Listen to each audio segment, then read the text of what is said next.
আসসালামু আলাইকুম সবাইকে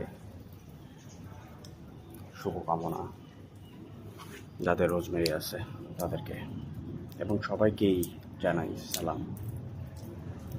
সময়ের কাজ সময়ে না করলে যা হয়, কাজটি আমার ফুললি রোড বাউন্ড হয়ে গেছে। আমি রোড বাউন্ডটা চেঞ্জ করে দিই। তো দেখেন এর ফলাফল কি হয়েছে, যদি ভালো করে খেয়াল করেন। অলরেডি টাই ব্যাক হওয়া শুরু করছে, যদি খেয়াল করে দেখা যায়। প্রপার নিউট্রিশন নাই, জায়গা নাই, পানি বেশি জমে গেছে, পানি বেশি খেয়ে ফেলছে বৃষ্টিতে। গাছটা অলরেডি মরার পথে চলে গেছে। এত সুন্দর গাছ, আমি যদি আরও 2 মাস আগে কিংবা 1 মাস আগে রিপোর্ট করে দিতাম, এই সমস্যা আর গাছটি পড়তো না। একই অবস্থা এই প্লান্টটিতেও,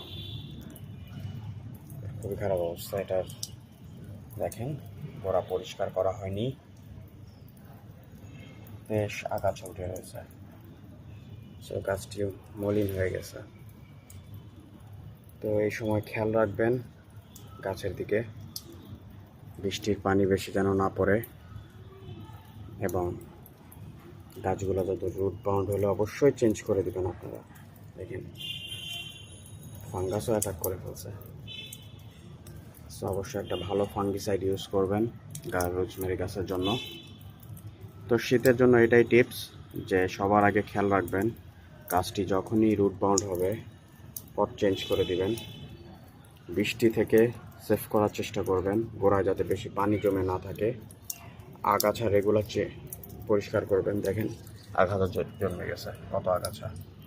সো এগুলা যদি আপনারা মেনটেন করেন, আশা করি আপনার গাছ ভালো থাকবে।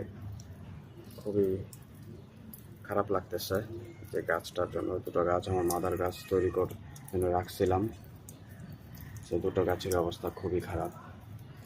ইনশাল্লাহ দেখা যাক কতটুকু সুস্থ হয়। সবাই দোয়া রাখবেন এবং আপনারা আপনাদের গাছকে যত্ন দিবেন, এবং গাছের যাতে এরকম না হয়, আমি যে ভুলটা হয়েছে আপনারা যাতে এই ভুলটা না করেন। ধন্যবাদ সবাইকে। আসসালামু আলাইকুম।